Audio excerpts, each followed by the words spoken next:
안녕하세요 여러분, 지명쌤이에요. 이번 시간은 지난 시간에 설명하지 않았던 자립성 여부를 가지고 형태소를 분류해 볼 겁니다. 우선 형태소라고 하는 것은 뜻을 가지거나 문법적 기능을 하는 말의 최소 단위였어요. 즉, 더 이상 쪼개게 되면 그렇죠, 뜻이 사라지거나 문법적 기능이 깨지는 그런 최소 단위를 형태소다라고 이야기했습니다. 그래서 사람이라고 했을 때 사람이는 이 전체는 형태소가 아니에요. 최소 단위가 아니기 때문이죠. 더 쪼갤 수 있으면 형태소가 아닌 겁니다. 최대한 쪼개 봤을 때 더 이상 쪼개지지 않는 그 상태를 각각 형태소라고 이야기하는 거죠. 저번 시간에요, 제가 선물로 드렸던 용언에 대한 내용도 복습해 봅시다.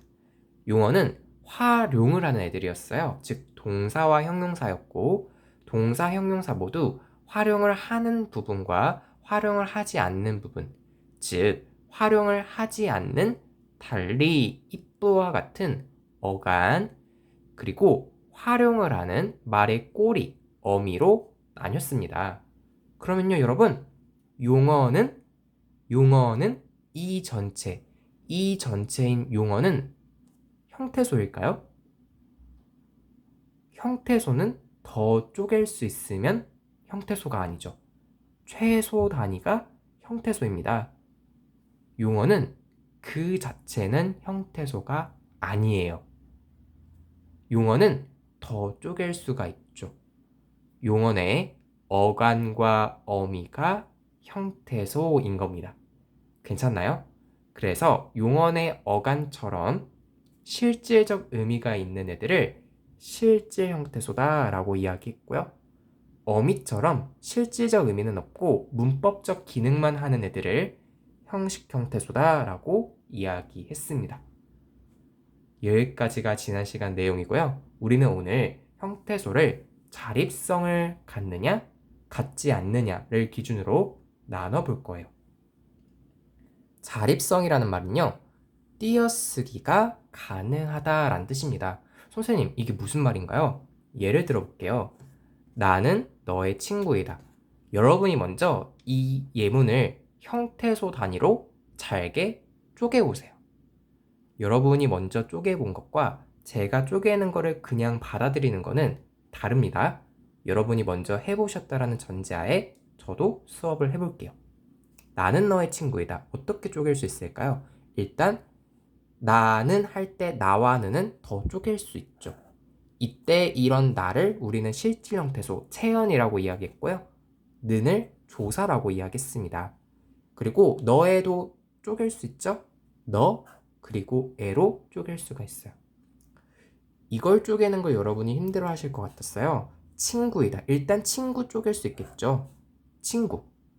그 다음에 여기까지만 놓고 다 쪼갰다라고 생각하시는 분들도 있을 겁니다. 그런데 좀 더 나눌 수 있어요. 이다 라고 하는 애는 여러분 보세요. 이다, 이고, 이니, 이지만, 이냐? 활용이 가능하네? 활용이 가능하기 때문에 이와 다 역시 쪼갤 수 있는 겁니다. 괜찮을까요? 그런데 조심하셔야 되는 게 선생님, 그럼 얘 활용하니까 용언인가요? 그건 아니에요. 얘를 우리는 나중에 품사 시간 때 조사하는 조사인데 마치 서술어 같다, 활용을 하는 유일한 조사라고 해서 서술격 조사라고 공부를 합니다. 근데 지금은요 여러분, 이 이단은 너무 신경 쓰지 마세요. 우리는 너의, 나는, 친구 이렇게 형태소를 나눌 수 있구나만 이해하실 수 있으면 돼요. 제가 여기서 설명드리고 싶은 건 이런 겁니다. 자립성 여부라는 거는요, 띄어쓰기가 가능하다라는 거예요. 즉 우선 띄어쓰기가 이미 돼 있네요. 그렇죠. 그런데 여러분 한번 봐보세요. 나라고 하는 말은요, 우리가 그냥 굳이 조사를 쓰지 않아도 나, 너, 그, 그녀 띄어써서 홀로 단어를 만들 수 있죠. 말을 할 수 있잖아요. 띄어쓰기가 가능한 거예요. 그래서 나와 같은 체어는 그렇죠, 자립이 가능한 자립 형태소인 겁니다. 마찬가지 너도 너, 나 이렇게 우리 홀로 쓸 수 있죠. 띄어쓰기가 가능하기 때문에 자립 형태소인 거예요. 친구도 마찬가지겠죠. 네, 그래서 체어는 자립 형태소입니다. 그런데 여러분, 이 는, 에와 같이 조사라고 저번에 말씀해 드렸는데 이 애들은 홀로 사용 가능한가요? 우리가 평소에 는, 이런 말을 홀로 사용하지 않죠. 반드시 앞에 체언이 와야 됩니다. 즉, 는과 에와 같은 조사는 자립성이 없어요. 띄어써서 홀로 사용이 불가능해요. 그래서 의존 형태소다라고 이야기하는 겁니다. 아, 자립 형태소와 의존 형태소는 홀로 사용이 가능한지 여부로 따지는 거구나. 띄어쓰기가 가능한지 여부를 가지고 따지는구나 라고 생각하시면 좋겠습니다. 그러면요 여러분, 웬만한 실질 형태소는요, 체언, 부사, 관형사와 같이 웬만한 실질 형태소는 대부분 자립 형태소겠죠. 그리고 웬만한 문법적 기능만 하는 조사와 같은 애들은 의존 형태소일 겁니다. 괜찮나요? 그런데 제가 왜 이 말씀을 드리냐면 한 가지 여러분이 꼭 가져가셔야 될 게 있어요. 실질 형태소이지만 다시 실질적 의미를 갖고 있는 실질 형태소이지만 그럼 웬만하면 자립 형태소여야 되는데 실질적 의미를 갖고 있는 실질 형태소임에도 불구하고 자립성이 없는 홀로 사용이 불가능한 의존 형태소가 하나 있습니다. 저번 시간에 공부한 내용이에요. 실질적 의미가 있지만 홀로 쓸 수 없어요. 반드시 뒤에 얘가 따라와 줘야 돼요. 어떤 애가 있었죠? 그렇습니다. 바로 용언의 어간이에요. 어간은 달리, 이쁘, 실질적 의미가 있죠. 그런데 홀로 사용이 불가능하죠. 반드시 뒤에 꼬리처럼 따라다니는 어미가 있어요.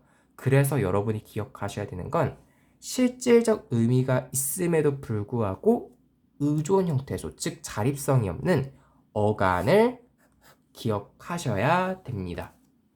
당연히 시험 문제에 가장 많이 나오겠죠. 아, 어간은 실질적 의미가 있는 실질 형태소임에도 불구하고 의존 형태소구나 라는 걸 가져가셨으면 좋겠습니다. 괜찮을까요? 네, 이렇게 정리하실 수 있어요. 정리를 하면 형태소는 뜻을 가지거나 문법적 기능을 하는 말의 최소 단위, 더 이상 쪼개지지 않는 그런 애들을 형태소라고 이야기한다. 의미 여부와 자립성 여부로 나눠봤고 실질적 의미가 있을 때 실질, 실질적 의미가 없이 문법적 기능만을 할 때 형식이라고 이야기할 수 있는 겁니다. 괜찮을까요? 그리고 자립성 여부를 가지고 이야기할 때 띄어쓰기, 즉 홀로 사용 가능한 애들을 자립이다 라고 이야기를 했고 그렇지 않은 애들을 의존 형태소다 라고 이야기했습니다. 그런데 굉장히 특이한 것이 웬만한 실질 형태소는 자립 형태소, 웬만한 형식 형태소는 의존 형태소인데 매우 특이하게 실질적 의미가 있음에도 불구하고 자립 형태소가 아니라 반드시 뒤에 얘와 의존하는 애가 있었어요. 바로 어간이죠. 괜찮나요? 여기까지 여러분 정리하시면 좋겠습니다. 그리고 용언에 대해서도 저번 시간에 공부를 해봤어요. 그러면 우리 형태소의 분류 기준을 다 세워 보았습니다.